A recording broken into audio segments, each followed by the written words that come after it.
오늘 우리에게 주신 하나님의 말씀 잠언 23장 26절로 35절 말씀입니다. 생명샘과 9월 16일 금요일 말씀 방탕에 대한 경고 함께 읽겠습니다. 내 아들아 내 마음을 내게 주며 내 눈으로 내 길을 즐거워할지어다. 대저 음녀는 깊은 구덩이요 이방 여인은 좁은 함정이라. 참으로 그는 강도같이 매복하며 사람들 중에 사악한 자가 많아지게 하느니라. 재앙이 네게 있느뇨 근심이 네게 있느뇨 분쟁이 네게 있느뇨 원망이 네게 있느뇨 까닭 없는 상처가 네게 있느뇨 붉은 눈이 네게 있느뇨 술에 잠긴 자에게 있고 혼합한 술을 구하러 다니는 자에게 있느니라. 포도주는 붉고 잔에서 번쩍이며 순하게 내려가나니 너는 그것을 보지도 말지어다. 그것이 마침내 뱀같이 물 것이요 독사같이 쏠 것이며 또 내 눈에는 괴이한 것이 보일 것이요 내 마음은 구부러진 말을 할 것이며 너는 바다 가운데 누운 자가 될 것이요 돛대 위에 누운 자가 될 것이며 내가 스스로 말하기를 사람이 나를 때려도 나는 아프지 아니하고 나를 상하게 하여도 내게 감각이 없도다. 내가 언제나 깰까 다시 수를 찾겠다 하리라. 아멘이라고 하기도 참 뭐하고요. 아멘 하기도 뭐하고요. 오늘 말씀 주제가 방탕에 대한 경고예요. 음란과 술 취함에 대한 경고죠. 제가 요즘에 이렇게 이 역사, 한국 역사에 좀 관심을 가지면서 책을 보기도 하고 그러는데 이 고려사에 보면 이 무신의 난이 있어요. 무신의 난이 문신들이 하도 무신들을 박해를 하고 무시를 하니까 이 무신들이 이 무사들이 이 반란을 일으키죠. 그래서 정중부를 필두로 해서 이게 이 난을 일으키는데 그래서 정권을 잡게 되어집니다. 그러면 자신들이 하면 더 나을 거라고 생각하고 이 정권을 잡았는데 사람은 이 권력의 맛을 보면 또 변질되는가 봅니다. 그런데 놀랍게도 그 정권이 하늘을 찌를 듯한 그 정권이 무엇에 무너지냐면 미인계에 넘어지는 것을 봐요. 그러니까 참 그렇게 올곧다 보이고 뭐 이렇게 꼿꼿해 보이고 하는 사람이 이게 한 여인을 그 아들과 그 정중부 그 아버지 사이에서 왔다 갔다 하면서 그 홀이죠. 결국은 그 술 취함과 음란함 그걸로 그 사람들은 몰락하게 되어져요. 그런데 뭐 그 사람들만 그런 일이 있습니까? 나라가 망하고 하는 일에 보면 꼭 미인계가 이 작전에 쓰여짐으로 인하여서 영웅들이 무너지고 그래서 나라가 패망하게 되어지고 하는 일이 벌어집니다. 그런데요, 저는 오늘 이 말씀을 보면서 이런 생각이 들었어요. 그 26절에 보면 내 아들아 내 마음을 내게 주면 내 눈으로 내 길을 즐거워할지어다. 내 아들아 내 마음을 내게 주며 내 길을 즐거워하라. 굉장히 자신감 있는 그런 이야기 아닙니까? 이 누가 이야기하는 겁니까? 지금 솔로몬이에요. 여러분 솔로몬이 이런 말을 할 자격이 있는 사람입니까? 참 의아한 생각이 들었어요. 이게 무슨 자신감에서 이런 얘기를 할까요? 그 사람이 지혜로는 뭐 타의 추종을 불허한 사람이지만 그 많은 지혜로 그의 삶은 지혜로운 삶을 살았는가? 그렇지 못하잖아요. 그 나라가 그 사람 때는 아니지만 하나님 앞에 버림받아 그 이후에 나라가 몰락하게 되어지고 풍비박산 나게 되어지는 것이 자기가 얘기한 27절 내용 때문에 그런 거 아니겠어요? 대저 음녀는 깊은 구덩이요 이방 여인은 좁은 함정이라. 자신이 삶에서 체득한 이야기인 거죠. 그래서 참으로 그는 이 강도같이 매복하며 사람들 중에 사악한 자가 많아지게 하느니라. 결국은 이 미인계로 인하여서 뭐 작전인지 아니면 그가 여인을 많이 타면서 그런 건지는 몰라도 결국은 이방 여인을 부인으로 드리는 것 때문에 우상도 들어오게 되어지고 결국은 그가 하나님을 멀리하게 되어지고 하나님의 경고를 받아도 그것에 대해서 아랑곳하지 않고 그렇게 여색을 탐하다가 결국 나라가 몰락하게 되어지고 술 취함과 방탕함도 그의 삶에서 끊이지 않았죠. 그런데 내 아들아 내 마음을 내게 주며 내 눈으로 내 길을 즐거워할지어다. 이게 무슨 자신감일까요? 그래서인지 몰라도 그의 아들 르호보암이 나라를 둘로 쪼개먹는 일이 생겨나게 되어지죠. 지혜 없는 행동을 하다가 나라를 망하게 하는 사람이 또 되어집니다. 그러니까 이런 생각이 듭니다. 지혜가 많다고 해서 그 아들도 지혜가 많은 것이 아니고 많아지는 것이 아니고 부모가 신앙이 좋다고 해서 꼭 자식까지 신앙이 좋으란 법도 없고 나쁘다고 해서 또 나쁘란 법도 없고 그렇습니다. 그럼 여기에서 내 아들아 내 마음을 내게 주면 네 눈으로 내 길을 즐거워하라 할 때 내 아들아라고 하는 이 주체가 누구일까 보면 저는 지혜라고 보여집니다. 하나님의 말씀 그리고 하나님으로 이게 치환해서 우리가 보면 좋겠다 하는 생각이 듭니다. 그래서 이 성도들아 내 백성들아 하면서 내 마음을 내게 즉 하나님 우리 주 예수 그리스도로 우리는 봐야 할 것이고 내 눈으로 내 길을 즐거워할지라다 거룩한 길을 걸어가신 우리 주 예수 그리스도의 길을 바라봐야 할 것입니다. 그래서 길이요 진리요 생명 되시는 이가 우리 예수 그리스도 아니시겠어요? 그래서 우리는 이 음녀에 대한 음녀만 문제입니까? 음란한 남자도 문제인 것이죠.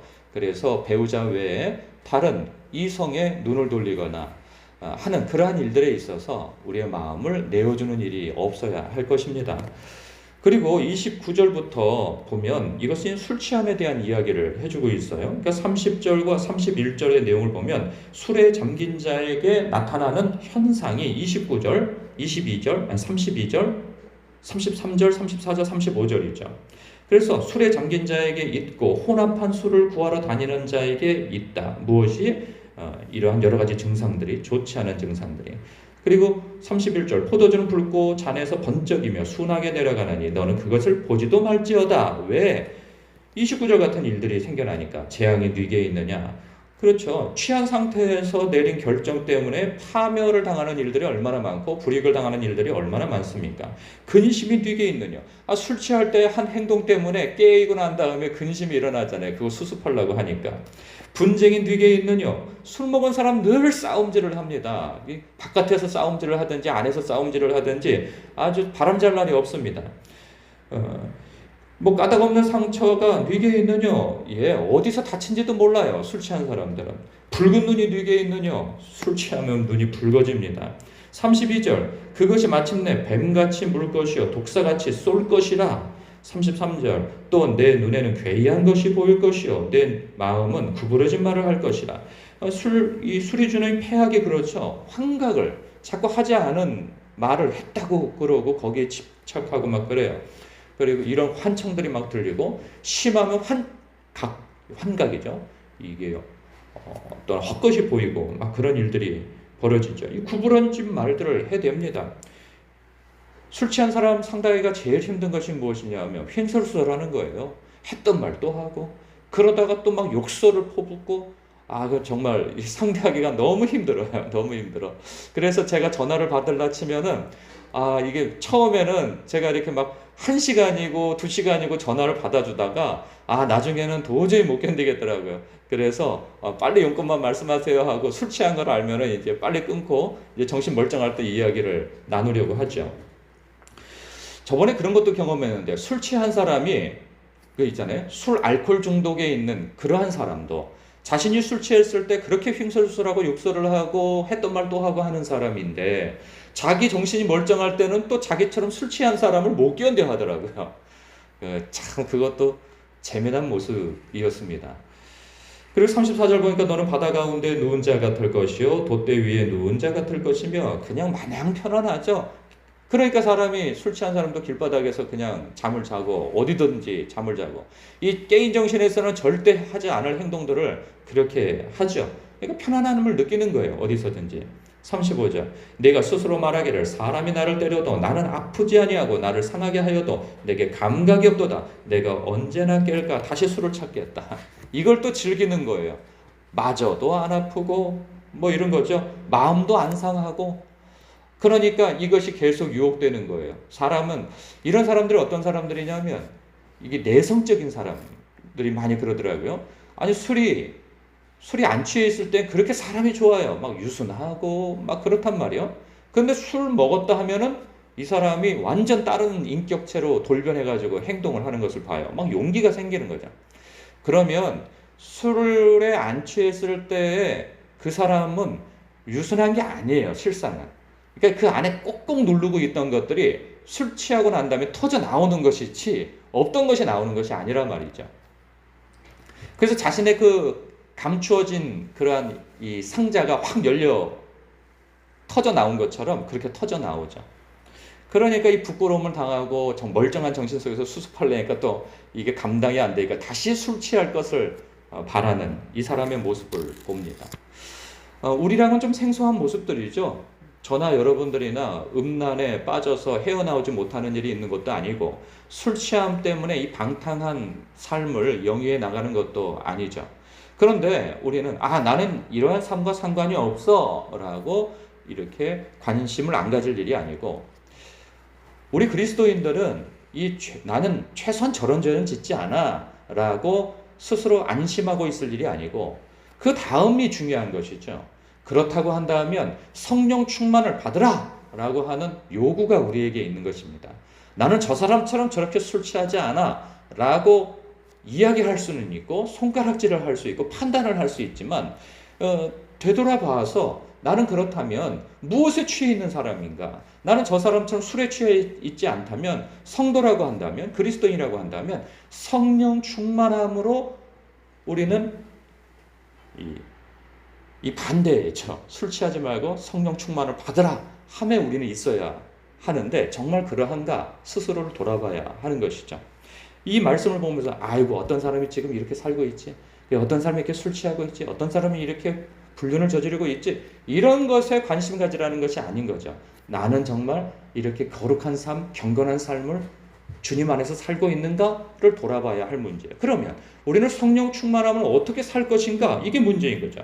말씀과 기도가 우리를 거룩하게 하고 경건하게 한다는 사실입니다. 저는 말씀도 보고 기도도 하는데요, 흘러 넘치는 은혜가 있도록 말씀을 깊이 묵상하고 하나님과 그 말씀 안에서 교제하고, 그리고 기도를 하더라도 깊은 기도의 세계를 경험하여 하나님과 인격적인 교제를 할 수 있는 그 깊은 기도의 세계를 경험함으로 흘러 넘치는 은혜가 있어야 하는 것이죠. 그것을 우리에게 말씀은 요구하고 있는 것입니다.